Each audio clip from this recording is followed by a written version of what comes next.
ጠቅላይ ሚኒስትር ዶክተር አብይ አህመድ በመረጃ ሉዓላዊነት ለፖሊሲ ነጻነት ብሔራዊ ጉባኤ ላይ የቀረቡ የብሔራዊ እቅድና ስታቲስቲክስ የመረጃ መከታተያ ሰሌዳዎችንና ኤግዚቢሽንን ጎበኙ። የኢትዮጵያ በመረጃ ላይ የተመሰረተ የልማት መጻኢ ዕድል የሚያሳየው ብሔራዊ ጉባኤና ኤግዚቢሽን በአዲስ ዓለም አቀፍ ኮንቬንሽን ማዕከል እየተካሄደ ነው። ከፍተኛ የመንግስት የስራ ኃላፊዎች የተገኙበት ጉባኤው በኢትዮጵያ መረጃ የሚመራበትን የሚተዳደርበትንና ለሀገራዊ ልማትና አስተዳደር ጥቅም ላይ የሚውልበትን ሁኔታ ይበልጥ ለማጠናከር ያለመ መሆኑም ተነስቷል።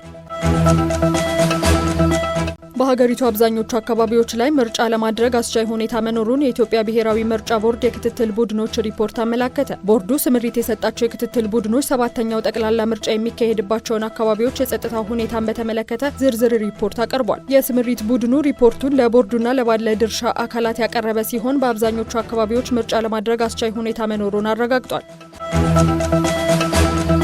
የአዲስ አበባ ከተማ አስተዳደር ከንቲባ አዳነች አቤቤ የመዲናችን የብልጽግና ጉዞ የሚለካው ያልተጠቀምንባቸውን ሀብቶች የልማት ማዕከል በማድረግ ጭምር ነው አሉ። ከንቲባ በማህበራዊ ትስስር ገጻቸው ገላን ጉራ የብልጽግና አሻራ በሚል ባስተላለፉት መልእክት የዜጎችን ሕይወት ለማሻሻል እየተሰራ መሆኑን ወቁ ብለዋል። የመዲናችን የብልጽግና ጉዞ ስፋትና ጥልቀት የሚለካው የከተማዋን እምብርት በማስዋብ ብቻ ሳይሆን ትላንት በአግባቡ ያልጠበቅናቸውን ሀብትና አካባቢዎችን አይናችንን ገለጥ በማድረግ ተመልክተን የልማትና የእድገት ማዕከል በማድረግም ጭምር መሆኑን አብራርተዋል።